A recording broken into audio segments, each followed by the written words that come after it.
sobre todo eso. Y yo quiero iniciar con una pregunta reflexiva para todo el que está aquí.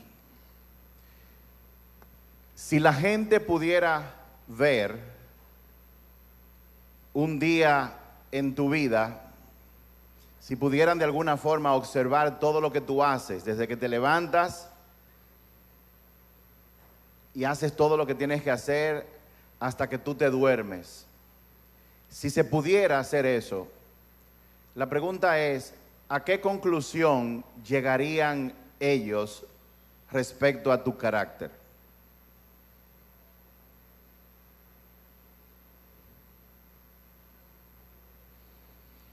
Si la gente pudiera observarte, incluso cuando tú no estás en público,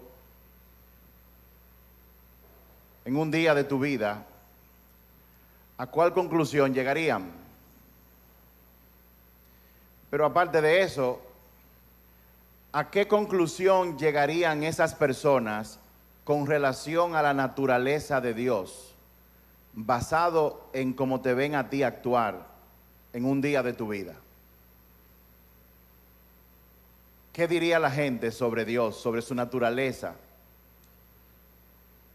sobre su justicia, sobre su misericordia, sobre todo sobre su amor? ¿Qué diría el Señor?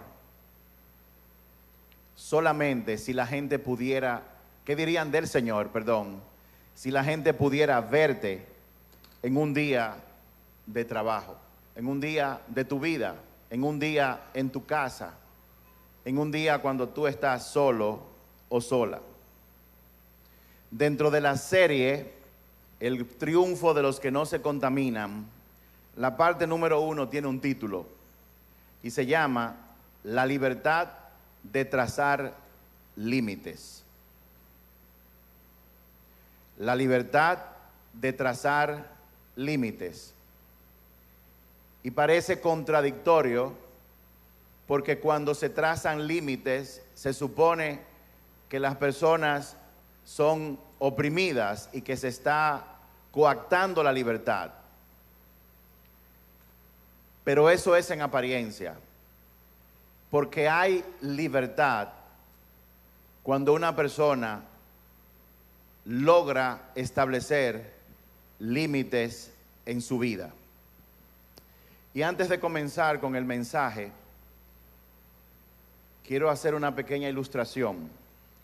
En el mundo de los deportes existe lo que se llama la ventaja de la casa. ¿Qué es la ventaja de la casa? Por ejemplo, cuando están jugando Liceis y Águilas en el béisbol y el juego se hace en Santo Domingo, en el Estadio Quisqueya, entonces se dice que el Licey tiene la ventaja de la casa. ¿En qué consiste esa ventaja? En que todo le es familiar. Ellos llegan y todos los empleados lo conocen. En los camerinos, ellos están familiarizados con todo el que está ahí. El público que está alrededor de ellos es un público afín a ellos, a favor de ellos. Lo mismo pasa en todos los deportes. O sea que hay una ventaja percibida, real, que se ha medido, de uno estar desempeñando un deporte desde su casa, contrario a cuando el equipo va de visita a otro lugar. Cuando va de visita, el público, los fanáticos, que por lo general son la gran mayoría, están en contra de ese equipo. Todas las jugadas que hacen la cuestionan, atacan a los árbitros para cuestionar cada movimiento. Cada cosa que ellos hacen que los hace fallar, el público, la mayoría, se levanta en alegría y en aplausos. O sea, cuando uno no tiene la ventaja de la casa, va a un lugar donde todo está en contra. Y justamente eso es lo que le ha pasado a nosotros, nos ha pasado a nosotros como pueblo de Dios. Nosotros teníamos la ventaja de la casa cuando estábamos en Edén.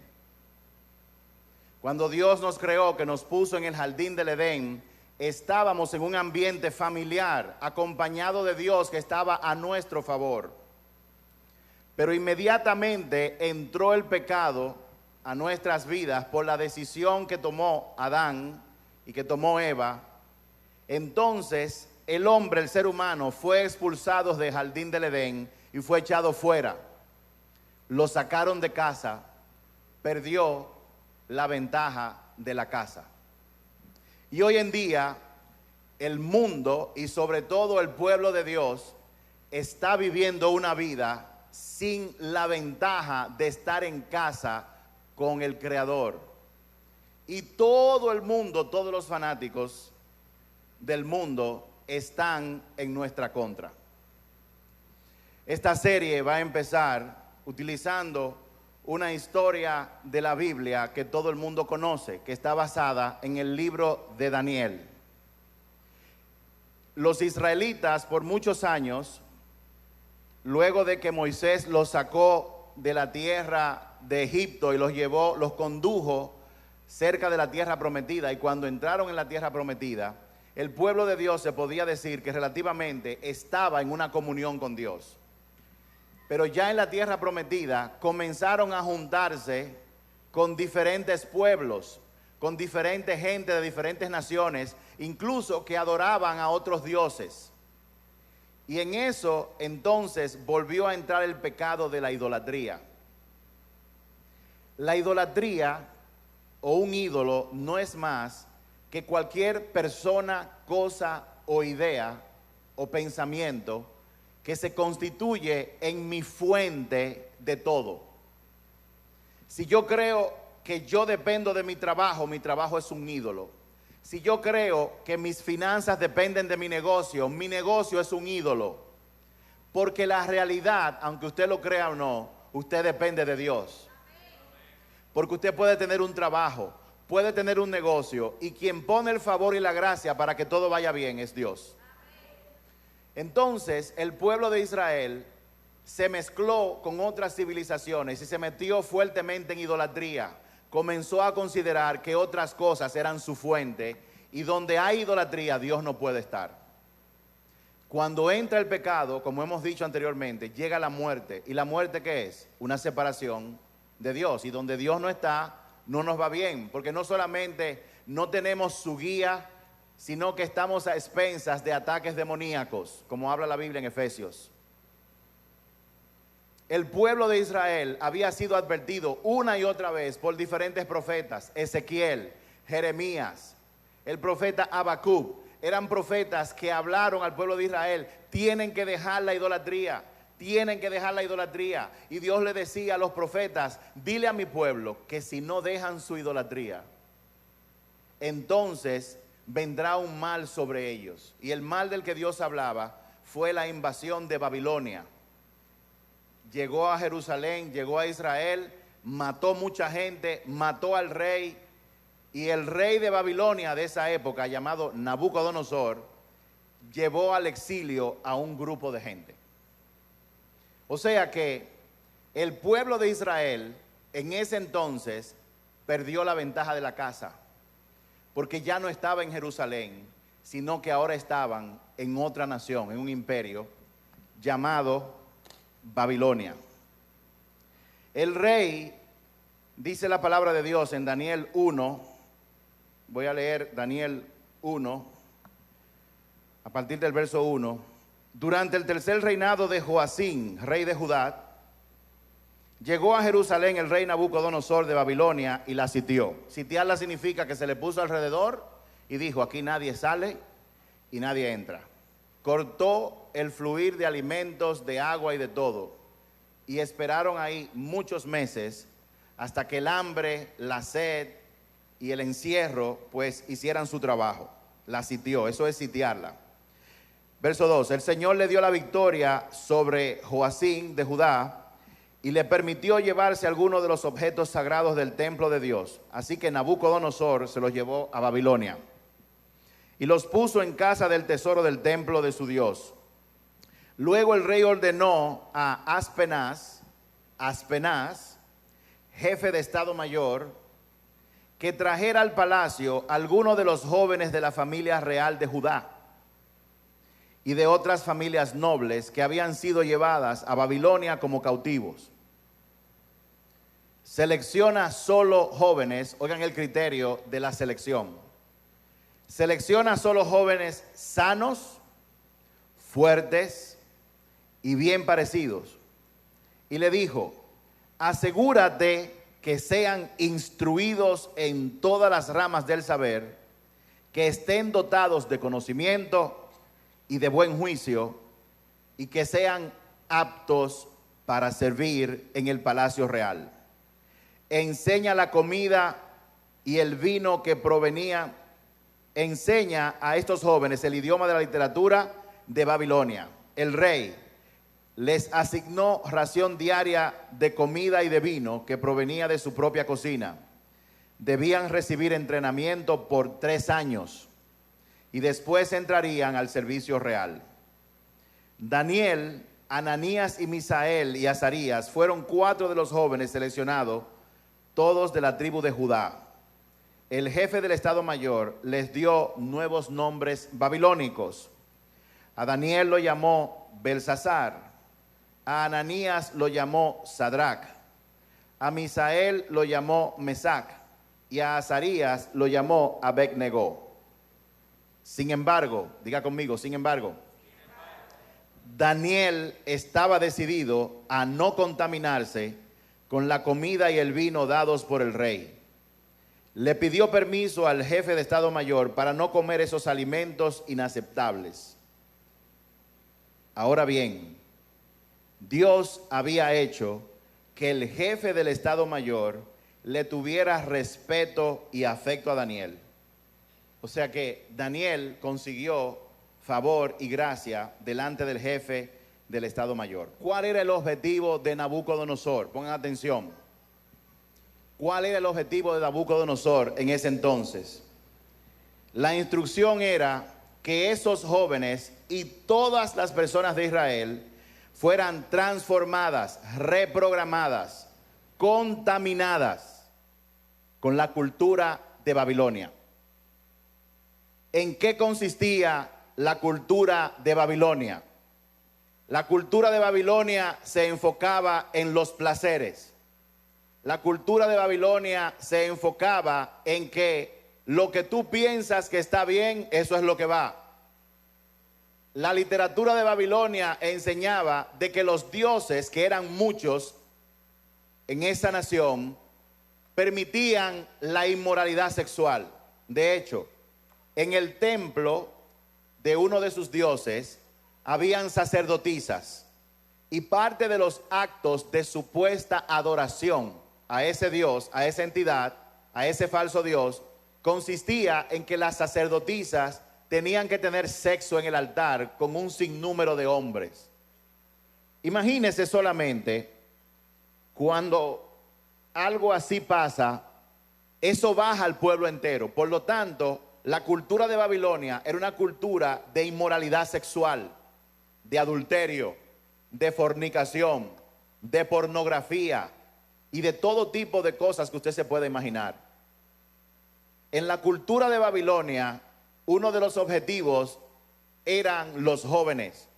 O sea que a los padres que están aquí, Satanás anda detrás de sus hijos para reprogramarlos. Eso no es algo que está ocurriendo ahora, eso es algo que viene ocurriendo desde siglos. Hoy en día se ha incrementado. Ahora, hay un triunfo para aquellos que no se contaminan. Y hoy vamos a hablar de cómo usted puede evitar y vencer la contaminación. Porque si no se ha dado cuenta, aunque estamos hablando del imperio de Babilonia de entonces, Babilonia es una figura que representa al Estado mundial de hoy en día. Babilonia está en el mundo entero, su cultura está en el mundo entero. La sociedad de hoy está infectada de la cultura de Babilonia, y lo que pretende es que tú seas reprogramado para que tú adores todos sus ídolos, el ídolo del sexo, el ídolo de poner a tu negocio como tu principal Dios por encima del propósito de Dios. Babilonia quiere que para ti el dinero sea el centro de tu seguridad. Babilonia quiere que tú adores el ídolo de la inmoralidad sexual, porque te hace pensar que la vida se trata de ir acumulando placeres a corto plazo y olvidarte de todo. En pocas palabras, la cultura de Babilonia, o sea, la cultura mundial del sistema satánico, tiene como objetivo que tú te enfoques en ella para que te olvides completamente del propósito para el cual Dios te creó. De eso se trata. Debido a la idolatría, entonces, en el año 605 antes de Cristo, para que se ubiquen, Dios permitió, porque fue Dios que lo permitió, que Nabucodonosor invadiera Israel. Nabucodonosor, como dije antes, tenía la intención de contaminarlos. ¿Y cómo él lograba eso? Aquí la palabra nos enseña. Dice aquí: enseña a esos jóvenes en el idioma y la literatura de Babilonia. El rey le asignó una ración diaria de comida y de vino que provenían de su cocina. Ellos debían recibir entrenamiento por 3 años y luego entrarían al servicio. O sea, hoy en día no solamente las discotecas, no solamente las redes sociales, sino que el sistema educativo en el que estamos viviendo se utiliza para eso. Por ejemplo, en el colegio que estudiaron Jason y Marco, vi en estos días en las redes sociales a una profesora en posición de lotus de yoga, dándole clase de yoga a la nueva generación, jóvenes, niños de 7 y 8 años. Cuando ellos introdujeron eso, creo que les conté, nosotros fuimos al colegio y le dijimos, ellos no van para esa clase. No, pero que se van a quemar, que se quemen, pero no van para esa clase. Y nosotros vamos para la secretaría, porque ¿quién ha dicho? ¿Dónde está en el programa que hay que darle yoga? No, que eso es para diversificar. Usted no sabe lo que usted está haciendo. Yo practiqué yoga con un maestro en Nueva York por muchos años, y cada posición de yoga que usted asume es una posición que llama, invoca a uno de los falsos dioses. Para que estemos claros, déjenme decirle algo. Los objetos, fotos, amuletos, azabaches e incluso las posiciones de yoga no tienen ningún poder. El problema que tienen es que cuando usted pone su fe en ellas y cree que el amuleto o cree que el boleto de la lotería le va a dar a usted riqueza, en ese momento su corazón deja a Dios y se pone en el objeto y en eso que usted está haciendo. Y el problema que trae eso es que abre la puerta para una opresión demoníaca. El poder no está en el objeto, el poder está en que usted su fe la pone en eso, abre la puerta a opresión demoníaca, como habla Efesios capítulo 6, que nuestra lucha no es contra carne ni sangre, sino contra potestades, contra principados, contra gobernantes, contra huestes de las regiones de maldad. Los espíritus demoníacos son reales y oprimen. Lo único que detiene a un demonio para no atacarlo a usted es que usted no esté contaminado, que no tenga puertas abiertas. La clase de yoga no la practique si usted quiere que Dios obre en su vida. No permita que sus hijos practiquen eso. Que eso no es nada. ¿Quién ha dicho que eso no es nada? Por eso es que Oseas dijo: mi pueblo fue destruido porque le faltó conocimiento. Pero gracias a Dios, hoy todos nosotros estamos siendo instruidos para no ser destruidos. Instruidos para no ser destruidos. Nabucodonosor, con la literatura y con la enseñanza, 3 años de enseñanza le pusieron a ellos, de literatura, de ideas repetidas, de la música. Dijo Andrew Fletcher, un político que vivió entre 1655 y 1716, escuchen lo que él dijo: déjame escribir las canciones de una nación, no me importa quién escriba sus leyes. Lo que él estaba diciendo es que las canciones, la música, tienen un poder de reprogramación tan grande que se sobrepone a cualquier ley que establezca el Congreso y la legislatura de esa nación. Por eso, todo el que está aquí tiene que poner atención y cuidado a lo que escucha. ¿Qué tipo de música tú estás escuchando? ¿Qué tipo de música tú le estás permitiendo a tus hijos que escuchen? ¿Eres tú de los padres que le ponen un internet, una computadora a un hijo y lo sueltas para que ellos se callen y se entretengan buscando lo que ellos quieren? ¿Acaso no te das cuenta que el internet está diseñado a través de la cámara para detectar que hay un muchacho y un programa mediante un algoritmo dice: mándamele un video de pornografía, mándamele un video de homosexualidad, mándamele un video de cualquier cosa para llamar su atención? ¿No sabías eso? No funciona que tú te comas un plato de ensalada con lechuga y te lo bajes con un litro de Coca-Cola. No funciona que tú comas fritura y grasa y mucha pasta con mucha tocineta y le pongas ensalada porque te dijeron que esa era la dieta. No funciona. De la misma forma no funciona que tú vengas a la iglesia el domingo, brinques, escuches una prédica y luego el lunes, el martes, miércoles, jueves, viernes, el resto de tus días, tú estés haciendo cosas que van en contra de lo que Dios dice. Las cosas no funcionan así. El domingo es la ensalada, el resto de la semana es la grasa, la Coca-Cola. El organismo suyo no se va a alimentar. Cuando una persona tiene una vida cristiana, entre comillas, si al pasar del tiempo no ha habido una transformación, entonces ha vivido en religión. La religión es hacer una serie de ritos y costumbres con la intención de agradar a Dios. Pero lo que la gente no sabe es que lo que a Dios agrada, aunque Él lo exige, no es que tú vengas a la iglesia, no es que tú brinques. Dios quiere que tú seas transformado, que tú seas transformada. Si tú sigues siendo la misma persona de hace un año, entonces tú has estado viviendo bajo la idolatría de la religión. De nuevo, si un grupo de personas que te conoció hace 5 años te hubiera observado y hoy pasa un día entero observando todo lo que tú haces, ¿a qué conclusión llegarían respecto a tu carácter?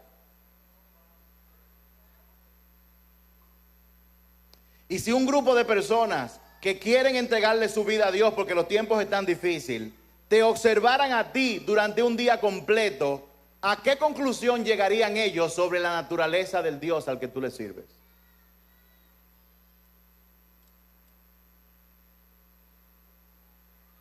Qué difícil cuando usted llega a su trabajo y dice: yo soy cristiano, y eres de mecha corta, que todo el que te dice algo tú explotas y los insultas.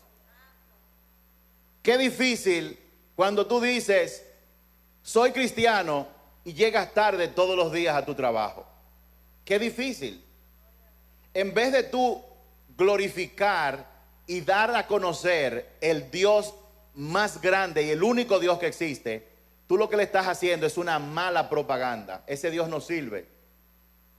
Por eso mucha gente que todavía no cree en el Señor dice: yo no voy a iglesia, yo no creo en iglesia, no creo en pastores, no creo en nada de eso, es un negocio. Hay muchas razones de por qué ellos piensan así, pero hay personas que por haberte visto a ti, hoy en día se han alejado del Señor. Como hay personas que por haberte visto a ti, por haber visto tu comportamiento, dicen, yo quiero de eso que tú tienes. ¿Cuántos de los que están aquí desean de corazón que la gente conozca a Dios a través de cómo tú te comportas? De eso se trata. Los placeres era una forma de reprogramarlos y contaminarlos. Por eso fue que el rey dijo a esos 4 que están ahí, que fueron los más destacados de todos los jóvenes, incluso de los babilónicos, dijo el rey, no me le cocinen, no me le pidan Uber Eats, no manden a pedidos ya, no hagan nada de eso. Yo quiero que le den de la comida mía. ¿Cómo era la comida del rey? Lo mejor que había. Puro placer, el mejor vino del mundo. La gente comía y se emborrachaba. Estaban hartos y borrachos. Y el rey decía, yo quiero que ellos coman de mi comida. No se trataba de la comida. ¿Saben de qué se trataba?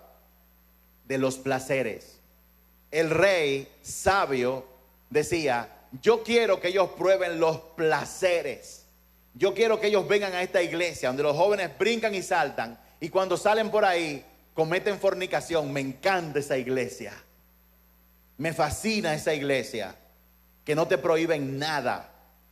Por eso a la gente le fascinaban los dioses babilónicos. Porque eran dioses que ellos manipulaban, pero eran dioses que le permitían hacer todo lo que ellos quisieran. Yo quiero esa iglesia donde el cantante principal, mira el morenito que toca el bajo, qué bien brinca él, pero cuando está en la universidad, él se fija en los exámenes. Me encanta esa iglesia. Yo quiero ir a esa iglesia. El jovencito de los lentes, indiecito que está ahí, que trabaja en el Congreso con una diputada, me encanta. Cuando él está allá adentro en la Cámara de Diputados, que comienzan los diputados que van en contra de Dios y todo eso, él se queda callado. Me encanta esa iglesia. Nunca lo he visto abriendo su boca, siendo luz y sal. Me encanta esa iglesia. Ahí hay un pintor que pinta edificios de grandes empresas y a él tú le dices, si me sacas un 10% te doy el contrato, y él a cada rato le paga 10% y soborno a todo el mundo. Me encanta esa iglesia. Me encanta la iglesia que yo fui con una gente que me llevó y él vio una cartera mal puesta y vio dinero y se lo robó. Me encanta esa iglesia. Me encanta esa iglesia. Ahí no se habla de ofrendar ni nada de eso, porque las iglesias piden demasiado. Me encanta esa iglesia. Me fascina. Ahí no hay que dar nada. Todo gratis. Me encanta. Yo voy, recibo de todo y no siembro para que otros sigan recibiendo. Me encanta esa iglesia. Me encanta esa iglesia porque me invitó una pareja y cuando yo salgo con el hombre y mi esposa sale con la mujer vive hablando de otros hombres que le gustan también. Me fascina esa iglesia. La alimentación y el vino representaban los placeres. Pero oigan lo que dice el verso 8 que dijo Daniel. Pongan mucha atención. Sin embargo, Daniel estaba decidido a no contaminarse con la comida y el vino dados por el rey. Daniel sabía que mientras más se acostumbraba a los placeres y a las comidas de Babilonia, él sabía que le sería más difícil zafarse de ellos. Él sabía que metiéndose en los placeres, su alma se iba a inclinar a hacer lo que la cultura de Babilonia, del mundo en el que estamos, él se iba a enfocar e inclinar a hacer lo que ellos querían, versus hacer lo que Dios quería. Y lamentablemente hay hoy en día muchos cristianos que tienen un pie en una base y otro en otra. La pantalla es, voy a la iglesia, brinco, los que vienen, porque hay gente que ya se ha desaparecido y ni siquiera viene a la iglesia. Brinco, pero cuando yo estoy allá afuera, mi actitud, mi raciocinio es todo el sistema del mundo, todo para mí, donde yo busco ventaja, no pienso en el otro. déjame hacer trampa, déjame criticar, déjame coger mis redes sociales para atacar a la gente ahora. La pregunta es, ¿qué hizo Daniel para no contaminarse? ¿Qué hizo Daniel para ser libre de esa cultura? ¿Qué yo puedo hacer? ¿Qué tú puedes hacer para tú, aún estando fuera de la ventaja de la casa, en el mundo, pero que tú no eres del mundo, como dice Jesús? ¿Qué tú puedes hacer? Lo que hizo Daniel. ¿Qué fue lo que hizo Daniel? Anótenlo. Número 1, bien importante: trazar límites a sus apetitos carnales. Yo tengo que trazar límites a mis apetitos carnales. Todo me es permitido, pero no todo me conviene. Y una cosa que hizo Daniel fue que él trazó límites antes de que llegara la tentación. Todo el que está aquí tiene que reflexionar con el Espíritu Santo para que le hable de cuáles son tus inclinaciones carnales. ¿Qué es lo que más te mueve a ti? ¿Las faldas? ¿Los hombres con brazos duros? ¿Con dinero? ¿Dónde está el mayor peligro de tentación a nivel carnal para ti? El Espíritu Santo lo sabe y te lo puede decir. Sé sincero contigo mismo, contigo misma, y tenga una conversación. Y ahí delante de Dios establece límites. Cuando me hablen de beber en el trabajo, yo no voy a decir que no. Si me atacan diciendo tú eres un fanático, esto es lo que yo voy a responder. Daniel estableció límites antes de que llegaran, porque es más fácil vencer la tentación cuando yo de antemano he trazado límites. Las redes sociales hoy en día es una de las herramientas usadas más poderosas por el mundo para reprogramar nuestra cultura. Y es que en el tema de los placeres, pastor, ¿son malos los placeres? Bueno, desde el punto de vista carnal no son malos, pero hay placeres y hay placeres. Los placeres que ofrece Babilonia son cortos, son pequeños, son momentáneos, pero no se equivoque, tienen consecuencias que duran mucho tiempo. Tienen consecuencias que duran muchísimo tiempo. Déjeme ver si encuentro aquí en mis notas una historia real que he contado anteriormente y quería contarla hoy de nuevo. Un hombre médico muy importante, cirujano, llamó a un pastor muy famoso directamente a su celular. Parece que eran amigos, y lo llamó a las 11:30 de la noche, sabiendo que este hombre generalmente se acuesta temprano. Insistió hasta que lo despertó. Cuando el pastor vio la insistencia, supo que se trataba de un problema y contestó la llamada. Le preguntó qué pasó. El hombre cirujano le contó que hacía unas horas él había iniciado su turno en la sala de emergencia de un hospital en Estados Unidos. Su trabajo consistía en operar a pacientes con grandes traumas para estabilizarlos. Esa noche le dijo él al pastor: yo recibí el cuerpo de una joven que había sufrido una golpiza grande por parte de su esposo. El cuerpo tenía múltiples fracturas porque había sido golpeada con un bate, tirada y estrellada. Yo nunca había visto un cuerpo tan destruido. Cuando llegó, la vida se había ido de su cuerpo. Los paramédicos que la trajeron me sugirieron que la dejara tranquila porque ella ya se había ido. Pero yo me negaba, dijo el médico. Yo me negaba a dejarla partir de este mundo en esa forma y en esas condiciones, y di la orden: ingrésenla. La sacaron de la ambulancia Y él dijo, yo quiero tratar de salvarla. El médico le dijo al pastor, yo sabía que el mejor chance que había para que ella pudiera resucitar era un masaje directo al corazón. Así que abrí una incisión por las costillas y metí mi mano y comencé a darle masaje directo al corazón con mi mano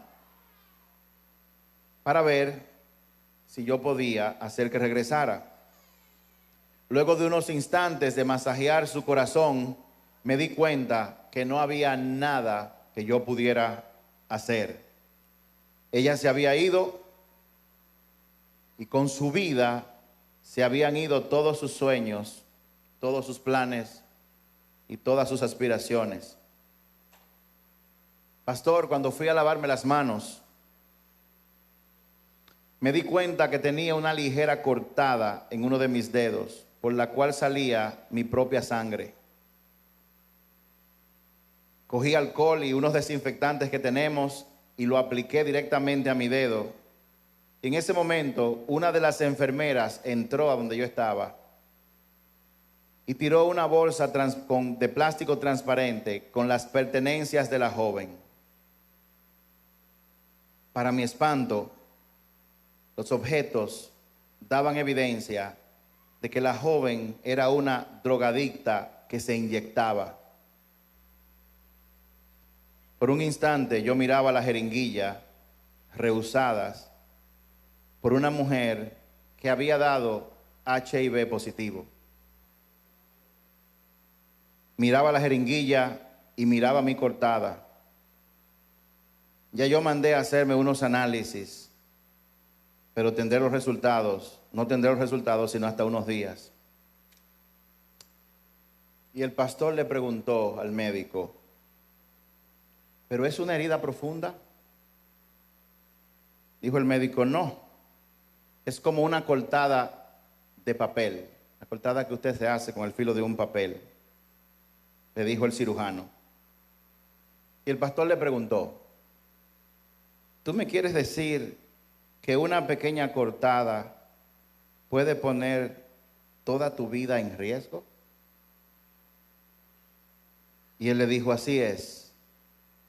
No se requiere nada más para que seas contaminado al punto de poner tu vida en riesgo que una pequeña cortada donde ha habido sangre de alguien infectado para que tú corras el riesgo de morir.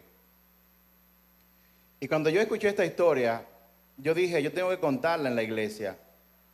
Y me hacía la siguiente pregunta. ¿Será que hay pequeñas cortadas de papel a nuestra alma? ¿Será que hay cosas que son insignificantes? No, eso no fue nada. Yo simplemente la miré, yo ni siquiera me he acostado con ella, yo nada más la miré. No pasó nada. Yo simplemente, fueron menos de 200 pesos lo que yo me cogí y no lo reporté. No pasó nada. Simplemente nos dimos un beso, eso fue todo.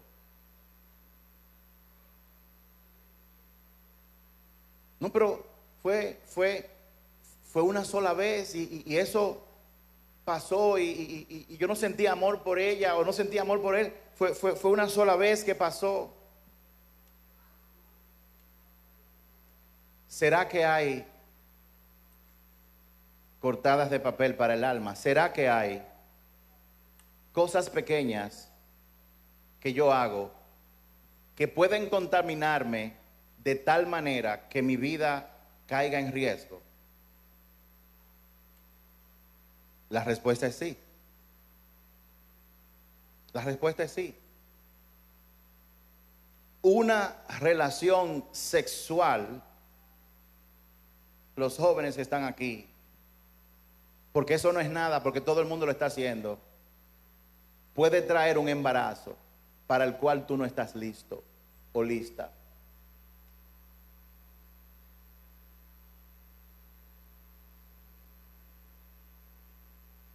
Él nada más me puso la mano. Óyeme, Aquí todo el mundo roba millones. Yo lo que hacía era, lo mío era algo mínimo. Y ese dinero yo lo utilizaba para ayudar gente. O sea, eso no puede ser tan malo. De verdad. La justicia de Dios es perfecta.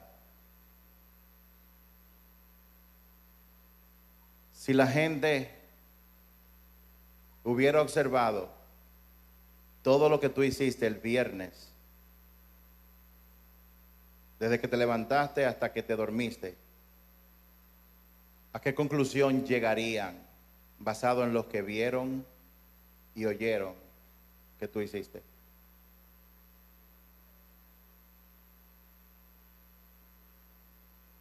¿A qué conclusión llegarían?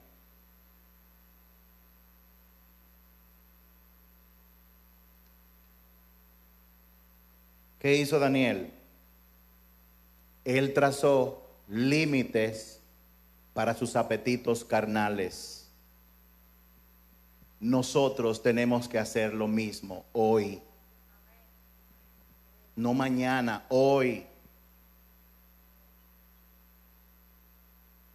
Y si usted piensa que usted no tiene que hacerlo y está casado, pregúntele a su cónyuge. Porque créame, todo el mundo tiene que trazar límites para sus apetitos carnales. ¿Se puede? Claro que se puede. Lo primero que hizo Nabucodonosor para reprogramarlos, dicho sea de paso, no tuvo éxito, fue que los reubicó. Ojo a los padres que están pensando mandar a sus hijos fuera del país para que hagan una maestría. Ojo. Sobre todo si van para un ambiente donde no es un ambiente cristiano, lo cual no garantiza que van a estar bien. Ellos fueron reubicados a otro sitio. Nosotros tenemos testimonios de decenas de padres que hoy en día están sufriendo consecuencias de hijos que mandaron fuera a estudiar porque querían un título de fuera.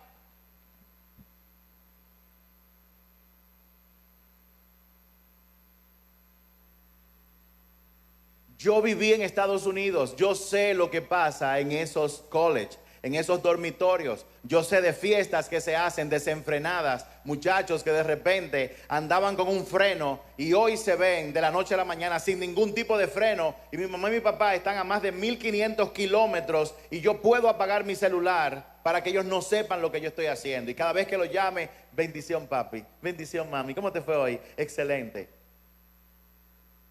Lo primero que Nabucodonosor hizo fue reubicarlos. Lo segundo fue que los metió en la escuela por 3 años. ¿Y sabe qué hizo Daniel? Vamos para la escuela. Ellos no se rehusaron. Ellos dijeron, vamos a aprender de este sistema. Vamos a ver la forma del mundo para aprender dónde están sus flaquezas. Con esa intención vamos a aprender. Vamos a conocer a nuestro enemigo. Vamos a ver en qué flaquean, cuáles son sus fortalezas. Porque aunque usted no lo crea, Daniel fue llevado a Babilonia sin él saberlo con un propósito. Daniel fue llevado a Babilonia porque Dios confió en Daniel la preservación de su pueblo mientras estaba en una cultura babilónica. Y la pregunta es, ¿eres tú la persona que Dios usaría para preservar la decadencia del trabajo o del negocio en el que tú trabajas? ¿O eres tú de los que se contaminan fácilmente? Daniel se instruyó por 3 años. Daniel incluso trabajó en la cervecería, en el palacio sirviendo al rey, en la fuente. No, que yo tengo que salirme de esa empresa porque ahí venden cigarrillos. ¿Y quién va a hacer luz en ese lugar? Ahora, cuando tú estés ahí y tú eres de la gente que sale en el carnaval, llegaste tú y sales en los anuncios, tú en el carnaval con una cerveza en la mano, tú eres la persona equivocada para trabajar en Babilonia.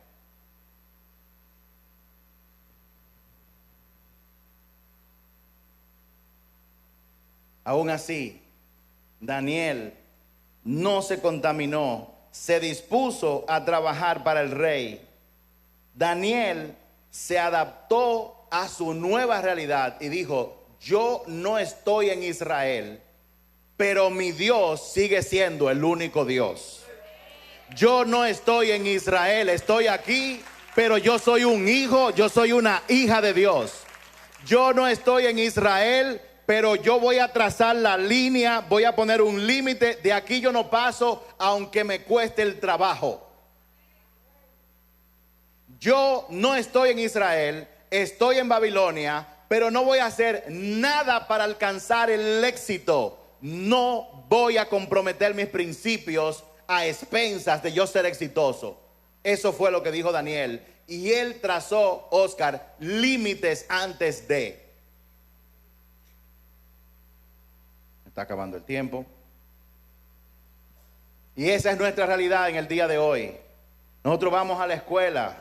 A Daniel le cambiaron el nombre incluso, pero eso no fue suficiente. Daniel y sus amigos se mantuvieron firmes sin contaminarse. Nosotros estamos viviendo en una sociedad que día a día se opone cada vez más al Dios único y creador del universo. Antes, hace 20 años, hablar de homosexualidad, de inmoralidad sexual, de orinarse en la calle, de parar el carro a un lado y en plena vía los hombres orinarse en la calle, eso antes no se veía. Hoy en día está en todos los sitios, está en las redes sociales. Hoy en día usted pone una gente que choca y le habla cantidad de improperios y malas palabras que yo nunca en mi vida había escuchado, porque han sido como transformadas. Pero hoy en día las cosas han cambiado. Nosotros estamos viviendo en el mismo medio de Babilonia. Sin embargo, Daniel definió sus límites de antemano. No tendré sexo antes del matrimonio. No me voy a emborrachar. No voy a usar drogas. No voy a dejar que mis ojos descansen en la pornografía. Seré un excelente empleado, no un buen empleado, seré el mejor empleado. Llegaré minutos antes, me iré minutos después. Voy a dar más de lo que me exigen, porque si usted hace lo que le exigen, por eso le están pagando. Pero cuando usted da más de lo que le exigen para darle gloria a su Dios, entonces usted va a ser sal y luz donde quiera que usted esté. Tiene que trazar límites a partir de ahora. ¿Cuáles son los límites que tú vas a trazar a partir de ahora? No me contaminaré porque yo necesito más a Dios que lo que necesito a Babilonia. Yo necesito más a Dios que el gustico que yo quiero tener teniendo sexo fuera del matrimonio. Yo necesito más a Dios que los placeres que me va a traer un dinero que yo me coja, o alguien que yo engañe, o un trabajo que yo haga más hecho. El asunto se trata de a quién tú necesitas más, quién es tu fuerza, quién es tu fortaleza, quién es tu fuente.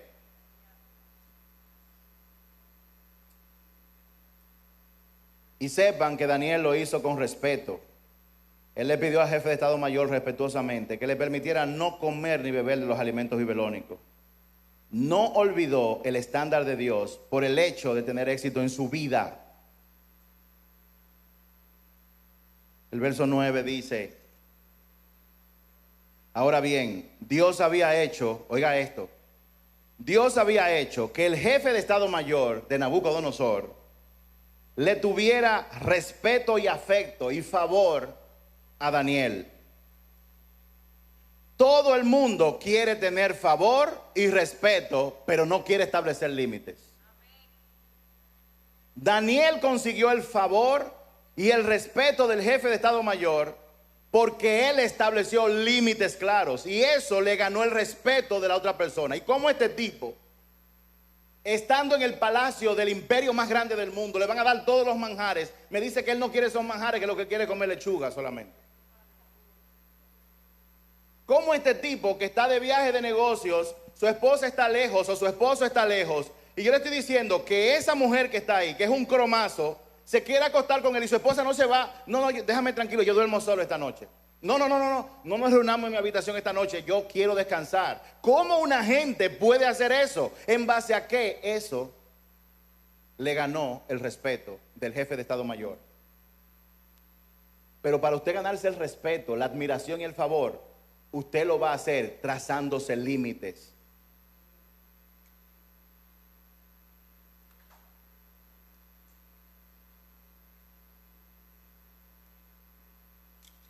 Y luego,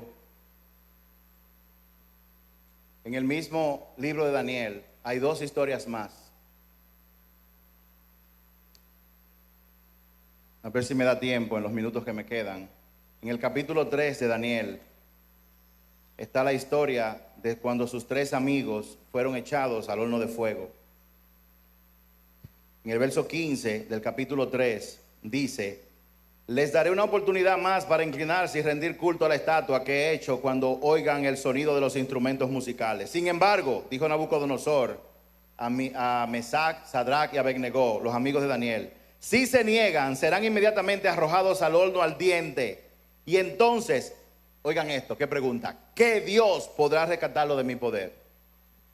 En un incidente que ocurrió más adelante, los oficiales por envidia dijeron: tenemos que tener una trampa, y construyeron una estatua alta de oro, una imagen, y la orden era que cuando sonara la música todo el mundo tenía que postrarse ante esa imagen, ante esa estatua, o sea, postrarse ante la magnificencia de Nabucodonosor, la idolatría a la persona, a la identidad, a la gente que es famosa, la adulación. Y ellos dijeron que no.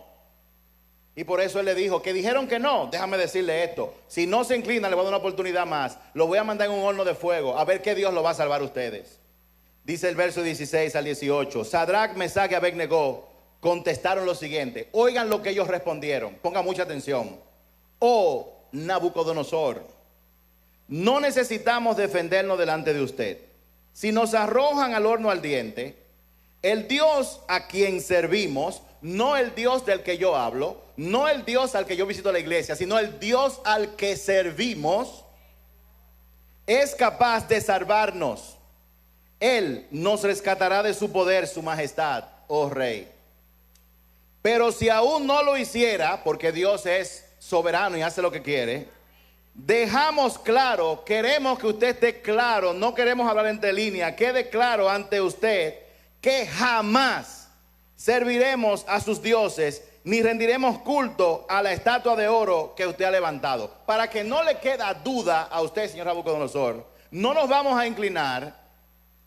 Y contestando la pregunta suya de qué Dios me va a salvar, el Dios al que nosotros servimos, no el que hablamos, no el que yo voy a la iglesia, al que yo le sirvo en todo lo que hago, como contable, como ingeniero, como médico, como joven, como esposo, como esposa, el Dios al que yo le sirvo con cada acto, con cada cosa que yo digo, haciéndola en el orden que Él quiere, ese Dios me va a salvar. Pero si Él dice que no nos va a salvar, Él tiene la potestad de hacerlo. Pero aún así, que quede claro que no nos vamos a inclinar ni a usted, ni ante su ídolo, ni ante nada. Con todo el respeto, Señor.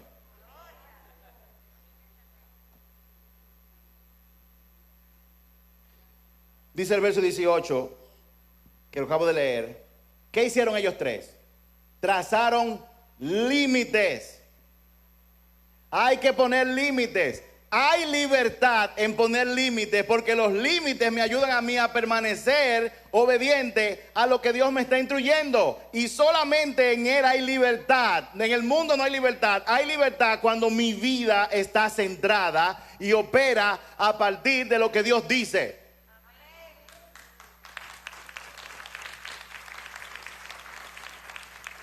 En el verso 19 dice: entonces Nabucodonosor se enfureció tanto con ellos 3 que el rostro se le desfiguró a causa de la ira. O sea, él estaba tan incómodo que la Biblia dice que se le desfiguró. A lo mejor se puso como algo así. Y mandó a calentar el horno 7 veces más de lo habitual. Cuando tú tomas una posición para defender los principios que Dios habla, es muy probable que el ataque que viene contra ti se aumente 7 veces más. Eso fue lo que pasó con ellos. ¿Te han aumentado el fuego últimamente a ti por defender los principios de Dios? No, porque si tú llegas tarde al trabajo y tú eres una faltadora o un faltador y tú tienes consecuencias, eso no son pruebas de fuego, eso son consecuencias que usted está viviendo a partir de lo que usted decidió. No se confunda. El fuego del que estamos hablando es el fuego que viene, el ataque que viene cuando usted toma una posición, no al aborto. El aborto es un asesinato. No al relativismo, donde yo decido lo que está bien y está mal. Lo que está bien y está mal lo decide una sola gente. Dios, su verdad absoluta, es la única verdad que hay. No hay otra verdad. Y ninguna ley de ninguna nación, creyente o no creyente, tendrá ningún efecto a menos que sean leyes alineadas a la ley absoluta de Dios. Ninguna.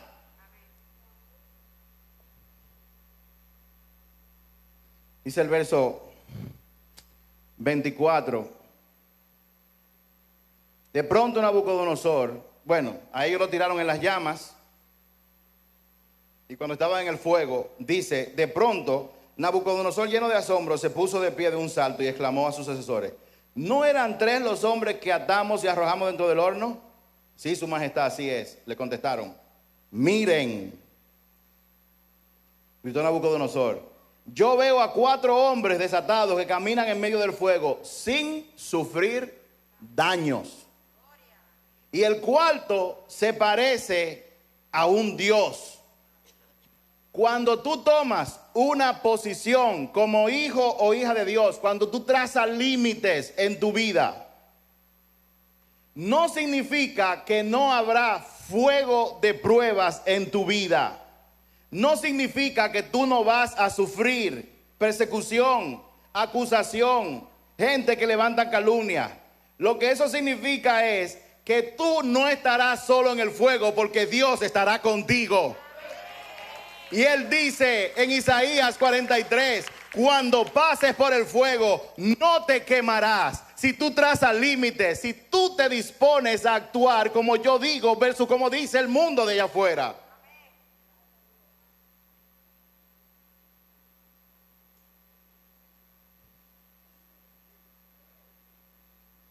Mucha gente dice, yo estoy esperando que Dios me saque de esta situación. Pero en realidad, Dios está esperando que tú traces límites. Él está esperando por ti. Y cierro con esta última historia del mismo libro de Daniel, capítulo 6. En el verso 3 dice: pronto Daniel mostró ser más capaz que los otros administradores y altos funcionarios debido a la gran destreza administrativa de Daniel. Y el rey hizo planes para ponerlo frente al gobierno de todo el imperio. En pocas palabras, Daniel le dijeron: tú eres el mejor delante de todo el mundo, te vamos a poner como jefe una vez más. Fue en Babilonia, ahora de los medos persas, también lo ponen por encima de todo el mundo. Y eso despertó la envidia de la gente, que dijeron: tenemos que atar a este hombre y tenemos que hacer algo. Dice el verso 4 y 5. Entonces los demás administradores y altos funcionarios comenzaron a buscar alguna falta de la manera en que Daniel conducía los asuntos del gobierno. Comenzaron a buscar actos de corrupción, a ver qué él hacía que pudieran agarrarlo. Oye lo que dice la palabra. Pero no encontraron nada que pudieran criticar o condenar. Era fiel. Oye bien, ¿era qué? Fiel. Siempre responsable y totalmente digno de confianza. Daniel era fiel a Dios. Siempre responsable. A las 7, a las 7. ¿Qué día? El martes, el martes. Y también era una persona que era digno de confianza. ¿Eres tú digna de confianza?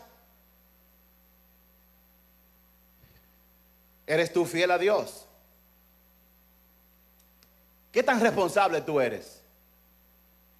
En tu trabajo, como hijo, como papá, como mamá, como esposo, como esposa. Wow, están demasiado callados. Entonces ahí dijeron, finalmente llegaron a la siguiente conclusión: nuestra única posibilidad de encontrar algún motivo para acusar a Daniel será la relación con las normas de su de su religión. En pocas palabras dijeron, por donde lo vamos a coger es por su fe. Vamos a ver si él es verdaderamente fiel cuando él se vea amenazado de morir. En el verso 18 dice: luego el rey regresó al palacio y pasó la noche en ayuno, rechazó sus entretenimientos habituales y no pudo dormir. ¿Por qué? Porque la orden fue un edicto que dijera: prohibido orar a otros dioses que no sean los de Babilonia. ¿Y saben qué hizo Daniel cuando dijeron ese edicto? Se fue para su casa en la mañana, abrió la ventana y se postró. Y dice la palabra que postrado, él levantó sus brazos y daba gracias al Señor por todo lo que él tenía. ¿Saben qué hizo Daniel a las 12 del mediodía? Volvió a su casa, volvió a abrir la ventana cuando había mucha gente caminando y volvió y se postró. Gracias, Señor, por todo lo que tú me das. Tú eres el único y verdadero Dios. Y la gente mirándolo. Y ya la gente lo miraron y dijeron: está preso el hombre. Y fueron, Juan Daniel, o el que sea que vaya a subir, que por favor suba. Y fueron entonces a llevarle el chisme a el rey Darío. Pero cuando eran las 5 de la tarde, cualquiera diría: oye, le llevaron el chisme al rey de que estaba orando. Él dijo: de verdad, tienes que hacer algo. Sí, yo voy para allá ahora, pero espérate un momentico, déjame abrir la ventana de nuevo. Y por tercera vez: gracias, Señor, porque tú eres mi Dios, tú eres el único y verdadero Dios. Gracias por todo lo que yo tengo. Dame un corazón generoso. Ayúdame a permanecer fiel, Señor.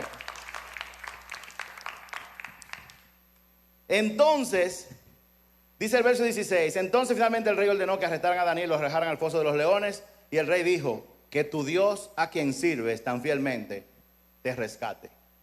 Él no lo quería echar, pero como él había dado un edicto, Juan Daniel, el que sea que va a subir, por favor que suba.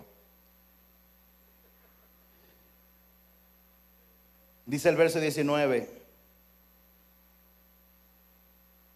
que el rey, el 18, que el rey no pudo dormir. Y muy temprano, a la mañana siguiente, el rey se levantó y fue deprisa al foso de los leones. Cuando llegó allí, gritó con angustia: Daniel, siervo del Dios viviente, ¿pudo tu Dios, a quien sirves, no a de quien tú hablas, no del que tú vas a la iglesia, sino pudo tu Dios al que tú sirves, rescatarte de los leones? Y Daniel contestó: que viva el rey. Mi Dios envió a su ángel para cerrarle la boca a los leones, a fin de que no me hicieran daño, porque fui declarado inocente delante de Dios. Tu inocencia primero tiene que ser delante de Dios antes que los hombres. Si tú eres inocente delante del único y verdadero Dios, que no te importe lo que digan las leyes de aquí, de la tierra.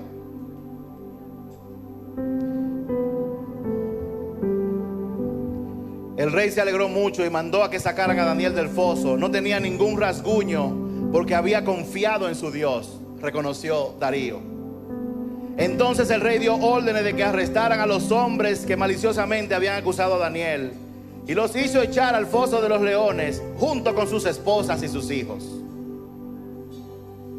Tú no tienes que vengarte ni tomar retaliación, porque el Señor te dice: mía es la venganza. Después el rey envió el siguiente mensaje a toda la gente de toda raza, toda nación y lengua en el mundo entero, en lo que era el mundo entero en esa época. Él no se conformó con decirlo en su palacio. Él cogió las redes sociales que él tenía, las influencias que él tenía, y mandó el siguiente mensaje a todo el mundo: paz y prosperidad a todos ustedes. Ordeno que en mi reino toda persona tiemble con temor delante del Dios de Daniel. Ordeno que toda persona tiemble delante del Dios de Juan Luis, delante del Dios de Kilvio, delante del Dios de José Aibar, delante del Dios de Dulce, delante del Dios de Elías, delante del Dios de Lourdes, delante del Dios de Amarilis. Ordeno que todo el mundo tiemble delante del Dios de Amanda, delante del Dios de Víctor, delante del Dios de Idelka. Ordeno que todo el mundo tiemble delante del Dios de ellos, porque Él es el único y verdadero Dios. Hoy yo lo he visto a ese Dios a través de Daniel. Hoy lo he visto a través de ti. Y además Él agregó lo siguiente: pues Él es el Dios viviente y permanecerá para siempre. Su reino jamás será destruido y su dominio nunca tendrá fin.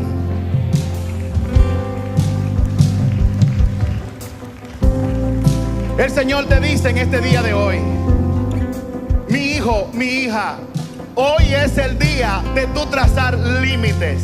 Hazlo en la tranquilidad de tu casa, en la tranquilidad de tu lugar secreto. Traza límites en cuanto a tus apetitos sexuales.